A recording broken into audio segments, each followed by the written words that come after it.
What is going on, guys? Jack here, and welcome to episode 69 of the Charge to the Top here with Hereford FC. And today, it's a big game for us. It's been a long time since we had a cup run, but finally we've managed to string one together. Today, it is actually the EFL quarter-final against Leicester. They are doing well. Of course, that does mean we beat Watford, who was our kind of previous kind of opponents in the earlier round. You can see here the result there. Let's have a look at the results kind of to kick things off. Of course, last episode we took on Blackburn. So you can see since then, 6 games to speak of. In all honesty, the league form could be significantly better. We've played 5 league games, we've drawn 3, we've won 1, we've lost 1. It's a bit unfortunate, really, the fact we're drawing so many. But there is one result there that might stand out a little bit more than the rest. We'll get onto that one in a second. But the first game we had here was against Stoke. It was a bit of a boring draw. Not a whole lot to talk about. You can see Kevin Kelly really struggled to kind of find any form, as did Jamie Price. I feel like when those two players are firing on all cylinders, that's when we're doing well. And unfortunately, against Stoke at home, they weren't firing on all cylinders, to put it lightly. Anyway, the next game we had against Watford, we won 3-2. We won on penalties, yes. And this penalty shootout kind of destroyed me inside. We actually missed our first 2 penalties. Following on from that, Watford missed 3 of their kind of 5. And we scored all 3 of ours. Needham scoring the all-important penalty. This guy been fantastic this year. The 24-year-old really has kind of continued to kick on with his development. Obviously now 14 appearances in the league for us, a 7.09 rating in the league, and well, he got the important penalty under quite some pressure against Watford to see us get this game today against Leicester, which is a big game for us really. We're the only Championship side, and in fact the only non-Premier League side left in the competition at the quarter-final stage, which is obviously a really good achievement. Hoping that having beaten one set of Premier League opposition, I guess in Watford, we can do it again today against Leicester. Anyway, following on from that, an unfortunate defeat really. We lost against Reading away from home. The game was very tight. It was another game where we kind of struggled to find the back of the net. It would be fair to kind of, I guess, assess our team as being a little bit kind of slow going forward as of late. Our goal-scoring prowess perhaps kind of been put out a little bit. Well, I say that, I mean, he kind of came back alive again in a few fixtures' time, but we'll get onto that in a second. As you can see, we followed that up with a draw against Sheffield Wednesday. Jamie Price scored a free kick in the opening kind of few minutes of the game. They fought back fairly immediately, Sheffield Wednesday, and from there it was just a very, very tight game. Wasn't the greatest attacking performance again, but it was enough to get a decent point against a fairly strong Sheffield Wednesday side. So after a few games of kind of struggling for goals, I went back to the drawing board, and actually I decided, let's try the 3-4-1-2. The formation that I tried a few years ago now, you may remember. This system, I thought, let's give it a go. Let's roll the dice and see if it can work for us. And that's what we did against Brighton. And well, the dice were rolled, and we got double 6s. That was quite a good little link there, weren't it? But this finished 6-6. I've surprised myself with how good that little bit of commentary was. But yeah, a mad game. I mean, we were 4-1 up at half-time. You kind of think at 4-1 up at half-time the game's in the bag, but it finished 6-6. We scored in the 88th minute to make it 6-5. I was thinking we're going to get all 3 points somehow in this game. Unfortunately, they scored just a minute later. I mean, a mad game. It was the club record for the most goals in a game. The previous record was a 9-1 result. This, of course, 12 goals in a 6-6. I can't say I remember having a result like this during my time at Hereford, or in fact in the last few Football Managers. It was just a game of... it was just silly. That's the best way to describe it. It was just a silly game. Anyway, we followed that up with a win, our first and only win in the league in this little run of results. We beat bottom of the table Rotherham, but we were down at half-time. You can see in this game again, I was playing the 3 at the back with Rumsby, Gums and Lennon, and it kind of worked for us. In the second half, we really kicked on and gave a much better performance. So anyway, today we are going to be taking on Leicester. For this game, I'm actually going to be sticking with our 4-2-3-1. But we're going to change things up. I'm going to do it once we've kind of locked in the team, because I don't want to change our preset here. But we're going to change the fullbacks to be on defend, and we're going to try and hit them on the counter. It's what we did against Watford. It served us well. In terms of team news, the team pretty much at full fitness. We have a few players missing. Sean Mulhall is suspended for the game, which is a little bit unfortunate. It does mean that we have Booty coming in to play as the deep line playmaker in today's kind of match. He'll play on deep line playmaker on support, which as you can see is pretty well suited to play. And that's going to mean that Needham is going to play at centre mid on defend for us, which, you know what, he's fairly well suited to this. You know, his marking and heading could be a little bit better, but he's pretty good with his tackling. 12 tackling, I can work with that. His mentals are not too bad, really, with the exception of his concentration. And I definitely think he can do a defensive job for us today, the young man, kind of in the centre of the midfield. So anyway, in terms of our team, this is the squad we're going to go with. It's going to be Chucky in goal. At left back, a little bit of a mix-up here. I've started playing Gums a little bit at left back when we've played 4 at the back. As I mentioned, the last few games we've played 3 at the back, but I feel like that would be a little bit of a recipe for disaster today, so we're not going to pursue that for this Leicester game. But yeah, Gums here, he's been doing very well, but we're playing him at left back today. Obviously, the fullback position has been a problem for us, so I've decided to mix things up. And on the right-hand side, as you can see here, we go with Luke O'Neill, who can play right back, of course. He's been at the club a little while, not really a championship quality player, but of all our fullbacks, he's been playing very, very well in the EFL Cup, a 7.80 rating. And I want to give him a chance out at the right-back position to kind of keep that good form going. Anyway, at centre-back, that means Stuart Rumsby comes into the side, of course, and alongside him, Harry Lennon, a player who found themselves on the fringe of the kind of first team earlier on. He's come into the club now. He's been playing a few games in the league. You can see he's appeared in every one of our EFL Cup games this year, so he holds his position at left centre-back. I've already talked about Needham and Booty occupying the centre of the midfield. Out on the right, we go with Jamie Price. This guy's been doing superb. 9 goals, 6 assists, 6 goals in his last 5 games. Hopefully he can carry some of this form obviously into the game against Leicester. Alongside him up top, we go with Kevin Kelly. In behind, we have, of course, the one, the only Ben Marshall. Been doing okay, Ben Marshall. I feel like he's still got a little way to go in terms of to show me that he deserves a regular spot in the first team, but he'll have a chance today. And, on the left wing, we are, of course, going to go with Beckford. I'm hoping that his pace is really going to serve us well in this game. We're going to need him to really stretch the lines and also kind of get up and down the pitch fairly quickly with us playing on the counter-attack. So anyway, just a quick look at Leicester, of course, Premier League champions. I mean, it still feels a little bit weird to say that. On this series, they obviously, you can see they finished first, and then since then on this save, they've had a few kind of fairly good performances, kind of finishing 5th and 3rd. Unfortunately, the last few years, they have slumped a little bit. If we just look at the Premier League, you can see they've got some pretty good players. They've got Mohamed Salah. They currently sit in 9th. Watford, who we played in the previous round, sit in 12th. So they are slightly tougher opposition, but after that win against Watford, I'm cautiously optimistic that maybe we can make something happen here. This is going to be tricky. You'll notice here, Van Persie is a Leicester manager. A little bit odd. Apparently, we're going to be easy opponents. I want to prove that Robin Van Persie doesn't know anything. He's been in charge for a little over a year, the 40-year-old, and, well, he's saying really nasty things about Hereford, so that's, like, beat him up or something. I don't tolerate bullying the little guy, and we are the little guy in this game. We're away from home. Leicester, massive, massive favourites. It's going to be tricky, but we kind of already knew that. So anyway, I'm just going to quickly sort out our tactics now. So we're going to go on counter. We're going to play a fairly similar system to what we play normally. I'm just going to kind of mix things up there. Booty's also going to play on a defensive kind of deep line playmaker. And, well, this is how we're going to look to hit Leicester on the break. I imagine they're going to commit a fair few men in the attack. And I feel like that is really where we're going to shine. We're going to play direct, we're going to play fairly compact and narrow, sit deeper, but we're going to play fluidly, so our wingers will be inclined to kind of tuck inside fairly frequently. It's one of the things I've really liked about us playing this fluid system with wingers, but also play narrow. The wingers who would perhaps traditionally just linger in the wide areas are more than willing to kind of tuck inside a little bit and be involved in the attacking play. Anyway, 20 minutes gone, it's still 0-0. That's okay, I may have just jinxed that immediately. But statistically, Leicester, they've had a little bit more of the ball, but we've had a few chances of our own, and we are the team on the attack here. Go on, Kevin Kelly. It's a long-range effort. It whizzes over the crossbar. It would have been incredible if it had gone in, but they don't go in, unfortunately, in Football Manager. They never go in. I think I've seen one of them in the last 3 years fly in the back of the net. Maybe we'll see another one today. That would be nice, wouldn't it? Obviously, if it's in our favour. But, well, with 25 minutes gone, we've been pretty competitive in this game. Possession's been split 50-50. Leicester have had one half chance, but we didn't even see it. And the shots, you know, they've not kind of bossed us around too much. We're being pretty good at the moment. Sam Booty on a booking, perhaps a little bit of concern, as is Needham. You know, both centre mids on bookings. That is cause for concern, perhaps, as this game goes on.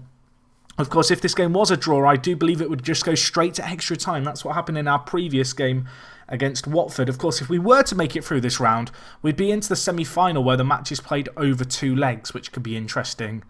Anyway, I'm going to tell the players I'm not happy with their performance out there. I want them to be a little bit fired up. Needham's not had the greatest of games, so I'm actually going to take him off for Tom Davies, who is struggling a little bit for match fitness. He's obviously coming back from a sports hernia injury, which kept him out for 6 weeks.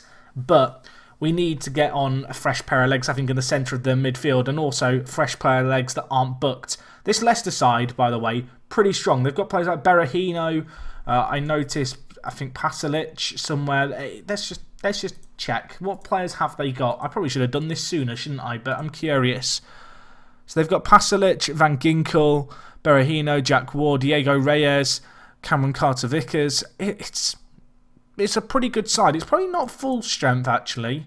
There's a few names I don't recognise here, but it's still a pretty good side with a few of their first team players, it seems, still in the kind of team. And we're going to have to be wary of that. And as this game's kind of progressing in this second half, you'd have to say Leicester creating more and more chances, which is maybe a little bit of a concern. But we've still not seen a highlight against us. And whilst it might be considered anti-football and boring the way I've set up to play here, I feel like it's kind of the way that we've got to play. We have a set piece here. Price whips it in. Can anyone head it in? Unfortunately not. We don't want to get caught on the counter ourselves here. Booty, can he put it back out wide to Price to maybe have a second bite of the cherry in terms of getting it into the box? He will.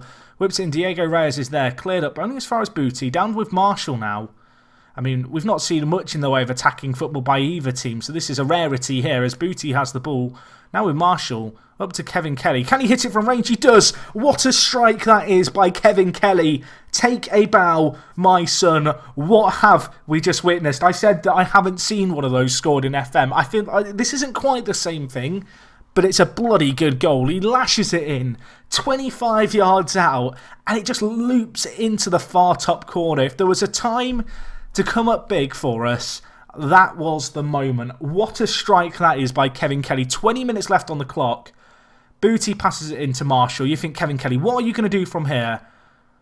That's stupendous. It's a stupendous goal. It should never find the back of the net.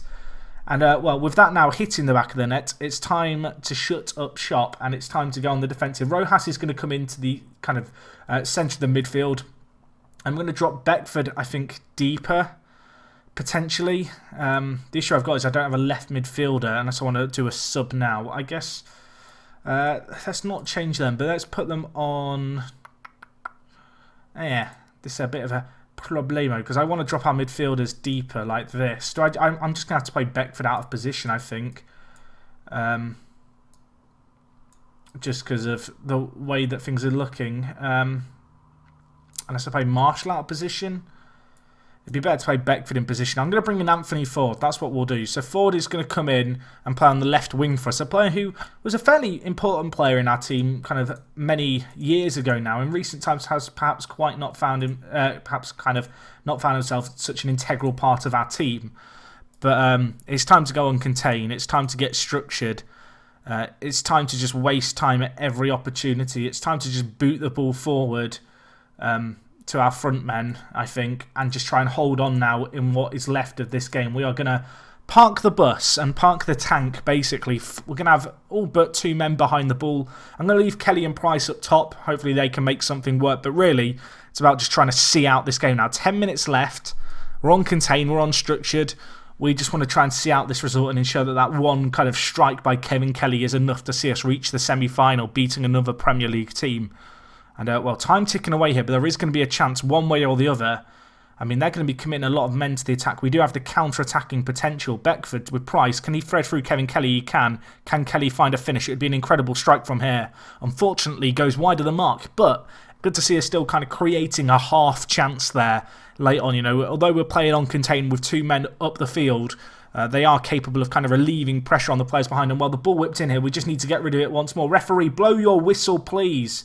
Just blow it. End the game. End the game. Rumsby heads it clear. It's offside. The final whistle goes. It's a terrible game for the spectators, but one delightful goal has made the difference. 1-0 it finishes against Leicester. We played on the counter. It worked for us against Watford. Of course, in that game, it finished 2-2 after extra time and went to penalties. This time, we've managed to do it in 90 minutes. And, well, we are into the semi-final of the EFL Cup, and that is one hell of a little achievement for us. The cup draw is going to be on Friday. Let's continue forward to see kind of that cup draw and see who we're going to get in the semi-final. Of course, that is going to be over 2 legs, so they will probably be kind of the 2 matches you see in the next 2 episodes. We've had a deal accepted by James Strain as well, a player who I've been looking at for a few years, this Australian. You'll notice I have now got the ability to scout any player in the world, which has obviously helped significantly. That came in at the start of the year. And James Strain here, contract expiring at the end of the year, looking to bring him in, if we look here, for £350,000. And he's had the contract all accepted. It's just a case of will he get a work permit, and because of how much he's played for Australia, the 24-year-old should hopefully get one. He is injury prone, but he's a consistent performer. He's got a little bit of room still to improve and become a leading championship player, and I think he could be a very, very useful player for us to have kind of as a midfield option, certainly.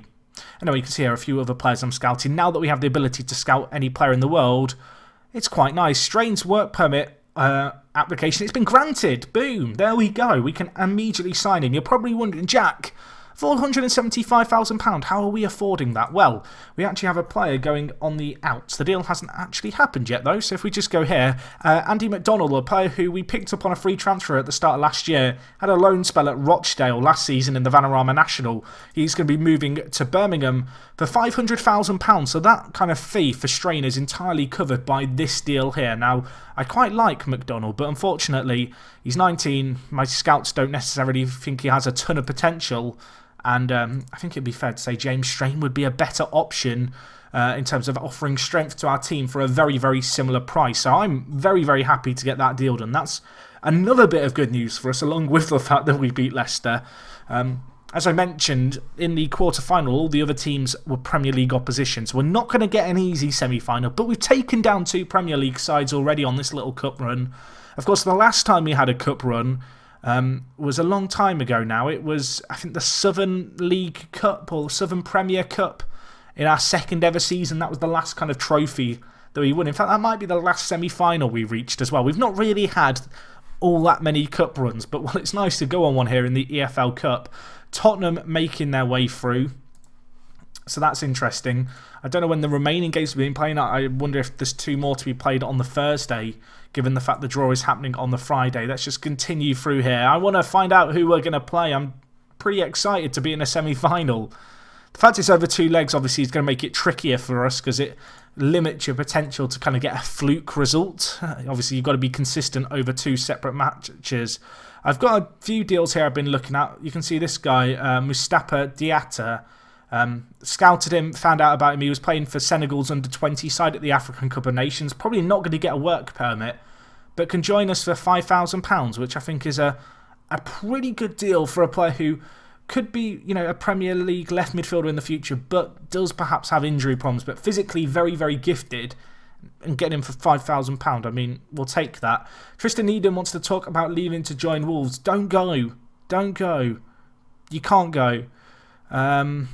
What's it to keep? He doesn't. There's nothing I can promise that'll make him want to stay. Honour your contract. Stubbornness is going to cost you. I'm just going to tell him I'm not going to sell him until I'm ready. I mean, the thing is, with Strain coming in, it does mean that I might be slightly more willing to sell Needham because they're not dissimilar players in some ways. The crucial factor is how much a Wolverhampton Wanderers going to offer for Needham, because I've got an asking price of £5,500. His contract doesn't have a release clause anymore. They're going to need to offer kind of a club-changing amount of money for me to be willing to sell him, in all honesty. So that might be interesting to see how that kind of pans out, obviously going into the new year. Anyway, we're on the Fridays. The EFL Cup draw is almost upon us. I feel like I should get some music in the background, but unfortunately, there is no kind of such thing as the EFL Cup draw music. It's not like the Champions League where you've got, you know, the over-the-top epic singing. I'm not sure quite how good the EFL Cup would be with that. Anyway, the teams remaining: Middlesbrough or Chelsea, Manchester City or Liverpool, and then ourselves and Tottenham. So I guess we'll put it on a automatic draw. We'll see who we get. I'd quite like to avoid Man City and Chelsea. I mean, I guess we've avoided Man City and Chelsea by drawing Tottenham. It's never going to be easy. These games, obviously, there's going to be one big team in this semi-final. Hopefully Middlesbrough can beat them and we can play our affiliates in the final. That would be the dream cup run. But no, Tottenham going to be a tricky team for us to take on. That is going to be over 2 legs, I do believe.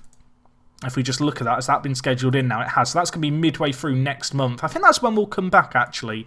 Fair few league games in between, but with us kind of languishing, at least at the moment, in mid-table, our league kind of placing and kind of indicates that perhaps promotion and playoffs is going to be beyond us again this year. But this little cup run is kind of a fun little distraction, I guess you could say, away from that to maybe see how far we can go in that. And I want to get to the final and get European football in the Championship. That's the dream. I don't think it can happen. It's going to be difficult against Tottenham. But no, I'm eagerly looking forward to those games. So anyway, guys, that's going to wrap up today's episode from me. Obviously, fantastic to go on a cup run here with Hereford. Bring on, I guess, Tottenham next time out. Going to be a big game for us. Hopefully, I'll, of course, see you guys for that one. I apologise for the less than entertaining football on display in the game against Leicester. But, well, you've got to do what you've got to do, haven't you? And it's worked for us here. Anyway, leave a like if you enjoyed. If you've got any comments, leave them down below. And other than that, it is me, Jack. And I will talk to you guys in a bit. I'm out.